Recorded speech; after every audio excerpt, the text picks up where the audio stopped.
Warning: our YouTube channel and its videos may contain scenes, language, and content that may not be appropriate for all audiences. These videos include surveillance footage, undercover pursuit of suspects, actual police and rescue operations, and fearless confrontations. If you do not approve of the content, please do not watch our videos. If you wish to continue, we strongly advise that you proceed with caution. Viewers' discretion is advised.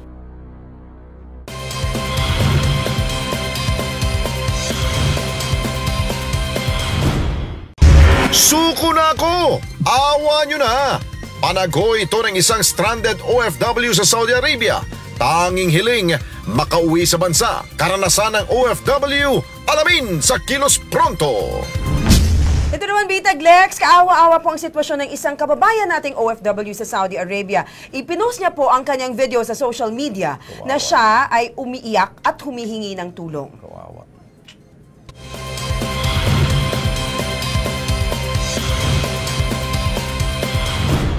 Ako po si Enrico Mexicano. Yung lugar ko po sa probinsya, sa Negros, sa Bacolod City. 30 years old po. Yung kumpanya ko po, Bin Laden Haraminggit. Tagal ko na po dito sa Yambo Al-Bahar, Saudi Arabia. Gusto ko sana makauwi na. Nakauwi na ang ibang kasamahan ni Enrico Medicado na tubong Bacolod City. Siya na lang po ang naiwan sa barracks na yan at ipinakita niya kung paano siya nabubuhay. Ito, maraming basura na. Maraming basura. Maraming basura.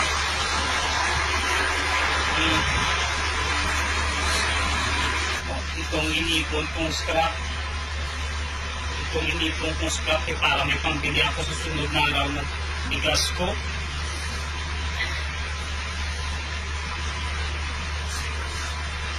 Maraming basura.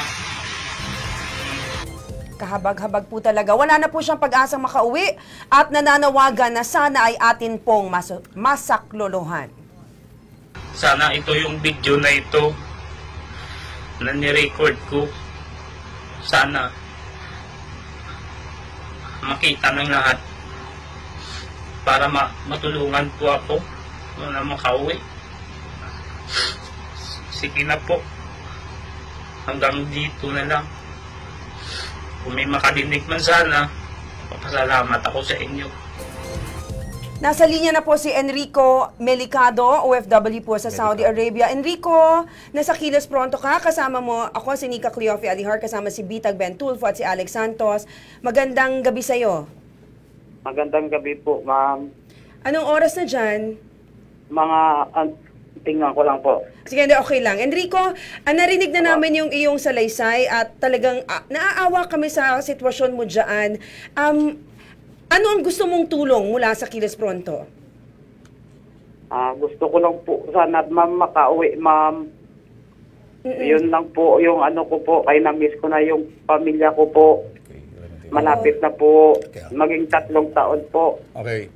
Enrico, si Ben Tulfo, ano? Narinig mo ako, Enrico? Oo, sir. Okay, Enrico, ganito.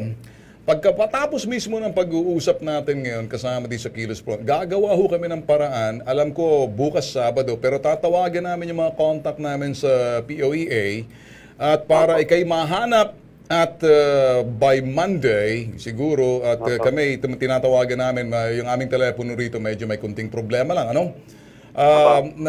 Sa iyo okay, pero dito sa aming local, pero sasabihin ko sa iyo, gagawa kami ng paraan talagang ikay mapapauwi. Marami na kaming napauwi na kapareho mo. Okay? Huwag ka mag-aalala. Tsaga ka lang ng konti. Saan mo binebenta yung mga scrap na yan? May bumibili ba dyan? May ano po, may yung mga Pakistani po, sir, na mga kaibigan ko po. Okay. Naawa din po sila sa akin po. Pakistani? Oo. Okay. Enrico, ano ba talagang trabaho mo dyan? Ng tiles mason po. Mason. Tapos yung mga napauwi mo ng kaibigan, yun din ang trabaho?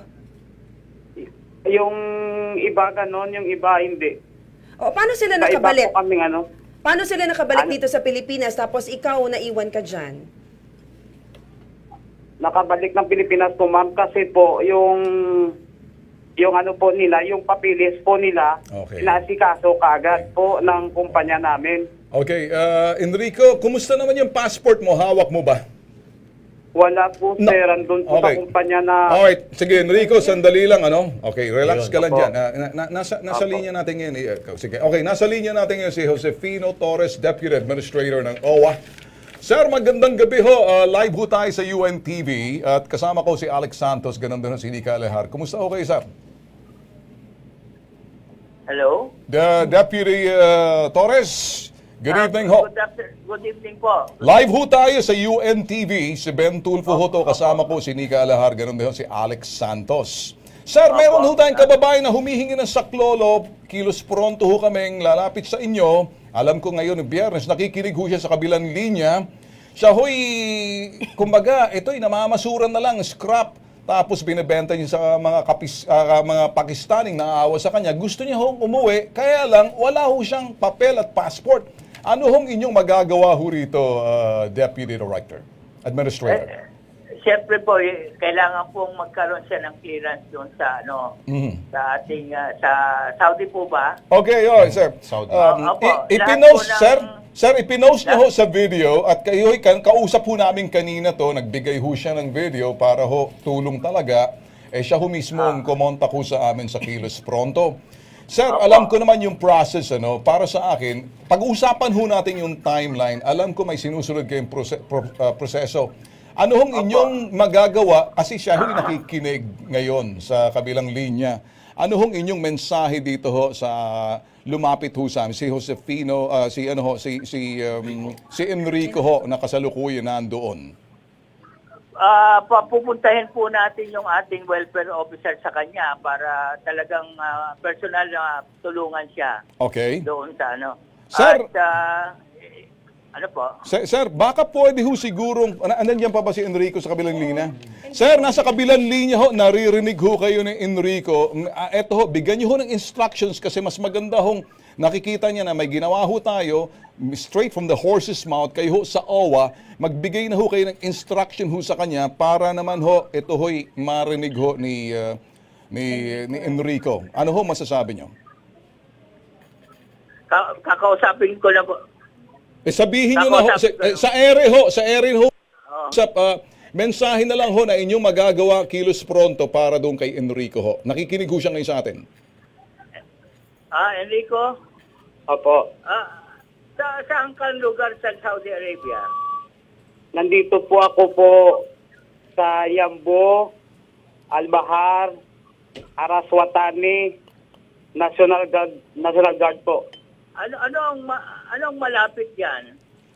Riyadh? Yung kampo ito po ng mga army ng Saudi. Ano pong malapit? Riyadh o Jeddah o Al-Khobar? Al-Khobar, malapit ano po, sa aliano kami ng Jeddah po eh. Jeddah. Ng Jeddah. O mga 5 oras galing Jeddah. Oo. May pupunta sa yung galing sa Philippine Overseas Labor Office at ibigay po lahat ng yung sitwasyon diyan at tutulungan kanya na katulad ng travel document, tutulungan kang makakuha ka sa embassy ng travel document. Opo, sir. Enrico, sandali lang sa Deputy Director Torres, pwede ho ba sa Lunes kami bibisita sa inyo para ito ho'y talagang ma-proseso from our end dito ho. Gagawa ho kami ng paraan para ito ho'y mabilisan action na rin kasi bukas Sabado, Linggo, 2 araw ho siya mag-aantay. Sa Lunes ho, kami ho'y bibisita sa inyong tanggapan kasi yung Home Kilos Pronto team at yung aming crew sa TV para makita ho namin yung process at maintindihan ng iba. Pati na ron pagdating ho nitong si Enrico pabalik ko sa ating bansa at yung update ho namin yung mga nanonood at pamilya niya ho rito sa amin para nang sa ganun nakikita ho talaga na sa ilalim ho ng administrasyon ni President Digong, hindi ho natin pinababayaan. Nobody's left behind. Pwede ho ba gano'n? Sige po, sa Sige, Lunes po. Alright, sige. Enrico, maraming salamat, Sir, Deputy Director. Enrico, nandiyan ka pa? Opo, sir, nakaiyak naman po ako eh. Okay, si Enrico, okay lang. Huwag kang umiyak at medyo pagdating dito, magiging masaya ka. Gagawa namin ng paraan, pangako namin sa iyo to, tututukan namin to. Bigyan mo lang kami ng pagkakataon. In the meantime, medyo mag-combo-combo ka muna dyan ng mga bangagong, yung kung ano yung mga Kausapin mo mga Pakistani dyan, kung ano man mabebenta mo dyan, kahit na papano, may pambaong ka pabalik, ha? Enrico, gusto ko lang, ito na yung chance mo. Nakita ka namin sa Facebook, sa post mo. Anong panawagan mo sa pamilya mo? Baka nag-alala. Sige, kausapin mo sila, wag kami. Sa Ilonggo. Pag Ilonggo ka. Ilonggo. Oo.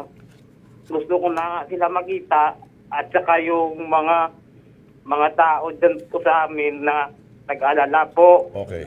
Kabalaka po sa ako. Ang gusto ko lang po makauwi po na safety lang po na wala po akong naapakan din na tao. Yun lang po. Alright. Sige, Gusto ko Enrico. lang talaga makauwi po. Yung mga pangarap ko din po. Na wala po eh. Pangako namin sa iyo, Enrico, ikay makakauwi. Taga mo sa bato. Lunes na Lunes, asikasuhin namin to. Kami na mismong kikilos pronto para maproseso at para ikay matawagan. May darating sa iyo dyan. Yung travel document maayos, ikay makakabalik, itaga mo sa bato. Yes. Kami na ho magsasabi sa iyo. Relax ka lang dyan, ha? Okay? Dasal ka rin. Okay? Pasalamat ka sa Diyos, ha? Opo, sir. Alright, sige. Hindi ka mag-isa.